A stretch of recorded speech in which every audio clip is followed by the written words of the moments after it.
ಪಕ್ಷದ ಸದಸ್ಯತ್ವ ನೋಂದಣಿಯ ಕಾರ್ಯಕ್ರಮದ ಹಿನ್ನೆಲೆಯಲ್ಲಿ ಕರ್ನಾಟಕ ರಾಜ್ಯ ಅಂದ್ರೆ ಜನತಾದಳ ಪಕ್ಷ ಕೇವಲ ಹಳೆ ಮೈಸೂರು ಪ್ರಾಂತ್ಯಕ್ಕೆ ಸೀಮಿತವಾಗಿರ್ತಕ್ಕಂಥ ಪಕ್ಷ ಅಂತಕ್ಕಂಥದ್ದು ಸಾಕಷ್ಟು ಜನ ತಪ್ಪು ಮಾಹಿತಿಗಳನ್ನ ಕೊಡ್ತಾ ಇರ್ತಾರೆ. ಬಹುಶಃ ಇವೆಲ್ಲವನ್ನ ಮುರಿಬೇಕು. ನಮಗೆ ಕರ್ನಾಟಕ ರಾಜ್ಯ ಅಂದ್ರೆ ಹಳೆ ಮೈಸೂರು ಪ್ರಾಂತ್ಯಕ್ಕಷ್ಟೇ ಜನತಾದಳ ಪಕ್ಷ ಸೀಮಿತವಾಗಿಲ್ಲ. ಕಲ್ಯಾಣ ಕರ್ನಾಟಕ ಇರಲಿ, ಕಿತ್ತೂರು ಕರ್ನಾಟಕ ಇರಲಿ, ಮಧ್ಯ ಕರ್ನಾಟಕ ಇರಲಿ, ಉತ್ತರ ಕನ್ನಡ ಇರಲಿ, ಜೊತೆಯಲ್ಲಿ ಬೆಂಗಳೂರು ನಗರ ಸೇರಿದಂತೆ ಇವತ್ತು 70ನೇ ವಿಧಾನಸಭಾ ಕ್ಷೇತ್ರ ಮೇಲ್ಕೋಟೆ ಕ್ಷೇತ್ರಕ್ಕೆ ಬಂದು ತಲುಪಿದ್ದೇನೆ. ಈಗಾಗಲೇ ಸರಿಸುಮಾರು 16,000 ಕಿಲೋಮೀಟರ್ ನಿರಂತರವಾಗಿ ರಾಜ್ಯಾದ್ಯಂತ ಸಂಚರಿಸ್ತಾ ಇರ್ತಕ್ಕಂಥ ಒಂದೇ ಉದ್ದೇಶ ನಿಮ್ಮೆಲ್ಲರಿಗೂ ಗೊತ್ತಿದೆ.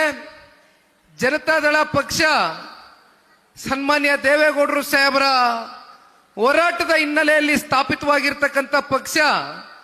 99ರಲ್ಲಿ ಜನತಾದಳ ಪಕ್ಷ ಈ ರಾಜ್ಯದಲ್ಲಿ ಒಂದು ಪ್ರಾದೇಶಿಕ ಪಕ್ಷವಾಗಿ ಪುಟಿದೇಳಿತು. ಅಲ್ಲಿಂದ ಇಲ್ಲಿಯವರೆಗೂ ನಿರಂತರವಾಗಿ ಇತ್ತೀಚಿನ ದಿನಗಳಲ್ಲಿ 25 ವರ್ಷ ಅಂದ್ರೆ ನಾವೆಲ್ಲರೂ ಕೂಡ ಇದನ್ನ ಬೆಳ್ಳಿ ಮಹೋತ್ಸವ ಅಂತಕ್ಕಂಥದನ್ನ ಆಚರಣೆ ಮಾಡ್ತಕ್ಕಂಥ ಈ ಸುಸಂದರ್ಭ ಇವತ್ತು ಕಾಣ್ತಾ ಇದ್ದೇವೆ ಅಂತಕ್ಕಂಥದ್ದಾದ್ರೆ ಅದಕ್ಕೆ ಪಕ್ಷದಲ್ಲಿ ಯಾವುದೇ ಒಂದು ಸ್ವಾರ್ಥಗಳಿಲ್ಲದರ ನಿಸ್ವಾರ್ಥ ಸೇವೆಯ ಮೂಲಕ ಲಕ್ಷಾಂತರ ಜನ ಇವತ್ತು ಜನತಾದಳ ಪಕ್ಷದಲ್ಲಿ ಗುರುತಿಸಿಕೊಂಡು ಕಾರ್ಯಕರ್ತ ಬಂಧುಗಳು ಪಕ್ಷವನ್ನ ಕಟ್ಟತಕ್ಕಂಥದ್ದಕ್ಕೆ ಸನ್ಮಾನ್ಯ ದೇವೇಗೌಡರು ಸಾಹೇಬರ ಹೋರಾಟಕ್ಕೆ ಹೆಗಲಿಗೆ ಹೆಗಲು ಕೊಟ್ಕೊಂಡು ನಮಗೆ ವೈಯಕ್ತಿಕವಾಗಿ ಯಾವುದೇ ಆಸೆ ಆಕಾಂಕ್ಷೆಗಳಿಲ್ಲ.